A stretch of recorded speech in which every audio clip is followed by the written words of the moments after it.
It's imaginary story not based on real events. இந்த video ரொம்ப நல்லா இருக்கும். குழந்தைங்க யாருமே பார்க்காதீங்க. வாங்க வீடியோக்குள்ளே போவாங்க. வீடியோக்குள்ளே போகலாம். Welcome to Swarna mystery. ஒரு ஃபேமிலி சந்தோஷமாக ஒரு ரூமுக்கு வராங்க, ஒரு வீட்டுக்கு வராங்க. வீட்டுக்கு வந்ததுக்கப்புறம் அந்த ஃபேமிலி சந்தோஷமாக இருக்காங்க. நைட்டில் டின்னர் சாப்பிட்றாங்க. கூட நாய் இருக்குது, நாயும் டின்னர் சாப்பிடுது. டின்னர்லாம் சாப்பிட்டு முடிச்சதுக்கப்புறம் நைட்டில் தூங்கிட்டு இருக்காங்க. நைட்டில் தூங்கிட்டே இருக்கப்போ ரொம்ப நேரமாக அந்த நாய் குலைச்சிக்கிட்டே இருக்காங்க. அந்த ஆம்பளையால் தூங்க முடியலன்னு ஏஞ்சி வந்து அந்த நாயை பார்க்கறதுக்கு வந்ததுக்கப்புறம் அந்த நாய்கிட்ட சொல்கிறான், எதுக்காக நீ ரொம்ப நேரமாக குலைச்சிட்டு இருக்க, உங்களுக்கு என்ன தான் பிரச்சனை ஆச்சுன்னு அவன் அந்த நாயை தொட்டு தடவுறான். ஆனால் அந்த நாய் ஒரு ரூமுக்கு கூட்டிகிட்டு போய் காட்டுது. அந்த ரூமுக்கு போய் பார்த்ததுக்கப்புறம் பெரிய அதிர்ச்சி காட்டுட்டு இருக்காங்க. அங்கே எல்லாம் சூனிய பொம்மைங்க பேய்ங்க இருந்தது. அதை பார்த்தோன்னே அவன் ஷாக் ஆகிட்டான்.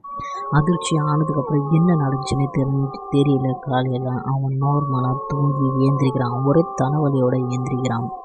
டின்னர்லாம் சாப்பிட்றப்ப அதை பற்றி அவன் யோசிச்சுட்ருக்கான். நம்ம நேற்று நைட்டு பார்த்தது உண்மையா இல்லை கனவா அப்படின்னு நினச்சிக்கிட்டே அவன் சாப்பிட்டுட்ருக்கான். அவன் நினைக்கிறான், நேற்று பார்த்தது உண்மை மாரியே இருக்குதுன்னு. அதுக்கப்புறம் அந்த ஆம்பளை நார்மலாக தான் இருக்கும். அவன் ஒய்ஃப் கூட இந்த ஃபோட்டோ ஆல்பம் இதெல்லாம் பார்த்துட்டு நார்மலாக ஹாப்பியாக இருக்காங்க. அப்புறம் அந்த நாய்ங்க கூட இந்த மாதிரிலாம் டே வந்து நார்மலாக போகுது. நைட் டைமில் அவன் வந்து பாப்கார்ன் சாப்பிட்டுக்கிட்டு டிவி பார்த்துட்ருக்கான். பாப்கார்ன் சாப்பிட்டுட்டு டிவி பார்க்குறப்போ ஒரு சத்தம் வருது, வித்தியாசமான சத்தம். பார்த்தாக்க அவன் பொண்டாட்டி தலைக்கீழே பேயா மாறி வர்றதை அவன் பார்த்தான். அதை பார்த்த உடனே அவன் பயங்கரமாக ஷாக் ஆகிட்டான். ஷாக் ஆகி கத்த ஆரம்பிச்சிட்டான். அதுக்கப்புறமேட்டுக்கு பார்த்தாக்க நார்மலாக மறுநாள் காலையில் தூங்கி எழுந்திரிக்கிறான். அவனுக்கு என்ன நடக்குது என்ன போகுதுன்னு புரியல.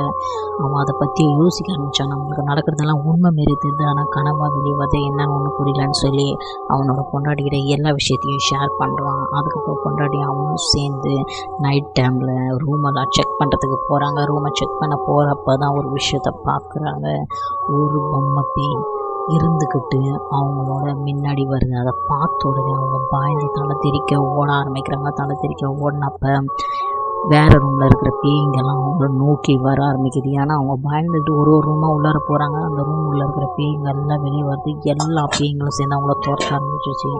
அவங்க 2 பேருமே தலை திரிக்க ஓட ஆரம்பித்தாங்க. அதுக்கப்புறம் ஒரு கதவு மெதுவாக திறந்துச்சு. அவங்க வந்து பெரிய ஆவி வந்து பேய் வந்து வெளியே வந்துச்சு. அதுக்கப்புறம் என்ன நடந்துச்சுட்டு தெரிஞ்சுக்கணுன்னா என்னோட சேனலை சப்ஸ்கிரைப் பண்ணுங்கள், ஃப்ரெண்ட்ஸ் அண்ட் ஃபேமிலிக்கு ஷேர் பண்ணுங்கள். ஒரு பேய் இருந்துக்கிட்டு அந்த ஹில் ஸ்டேஷனில் அந்த மலை மேலே வந்து குதிக்கிற மாரியே ஆக்ஷன் காமிச்சு எல்லாத்தையும் பயமுறுத்துது. அதேமாரி ஒரு ட்ரிப்புக்கு வந்த குழந்தைங்க எல்லாத்தையுமே பயமுறுத்தி மேலேருந்து குதிச்சிருச்சு. அதை பார்த்த உடனே அந்த குழந்தைங்க எல்லாருமே பயந்து தெறிக்க ஓடி போய் ஒரு இடத்துல மறைஞ்சிக்கிட்டாங்க. அவங்க சார் வந்து சிரிப்பு காட்டி அவங்கள சந்தோஷப்படுத்துகிறாங்க. அதுக்கப்புறம் பார்த்தா ஃப்ரெண்ட்ஸ் குரூப் வந்து நல்லா ஃபோட்டோ எடுத்துகிட்டு இருக்காங்க அந்த மலையில். ஆனால் திடீர்னு அங்கேருந்து ஒரு பேய் வந்து மேலேருந்து குதிச்சு கீழே விழுந்து செத்துருச்சு. அதை பார்த்த உடனே இவங்க ஹாரராக அதை பார்த்து ஷாக் ஆகுறாங்க. ஷாக் ஆனதுக்கப்புறம் பார்த்தாக்க அந்த பேய் மேலேருந்து வருது. அதேமாரி அந்த பேய் எல்லாத்தையும் பயமுறுத்தி அந்த இடத்துல துரத்தடிக்குது. ஒரு கப்புள்ஸ் வந்து அழகாக ஃபோட்டோ எடுத்துகிட்டு இருக்காங்க, சந்தோஷமாக இருக்காங்க. அந்த சமயத்தில் அந்த பேய் வந்து என்ன பண்ணுதுனாக்கா மலை மேலேருந்து கீழே குதிக்குது. அதை பார்த்தோன்னே அவங்க அதிர்ச்சியில் தெறிக்க கீழே விழுந்துட்டாங்க. கீழே விழுந்து ஏஞ்சி ஓடிட்டாங்க. அதேமாரி வரவங்களை எல்லாத்தையும் ஃப்ரெண்ட்ஸு குரூப்பாக இருக்கட்டும், யாராக இருக்கட்டும், வரவங்களை எல்லாத்தையும் சத்தாக்கிது, பயமுறுத்துது. எல்லோரும் பயந்து தலை தெறிக்க அந்த இடத்துலேருந்து ஓடிடுறாங்க, போயிடுறாங்க. இந்த பேய் கண்டினியூஸாக இந்தமாரி அந்த மலைக்கு வரவங்களை எல்லாத்தையும் சத்தாச்சிக்கிட்டே இருக்குது.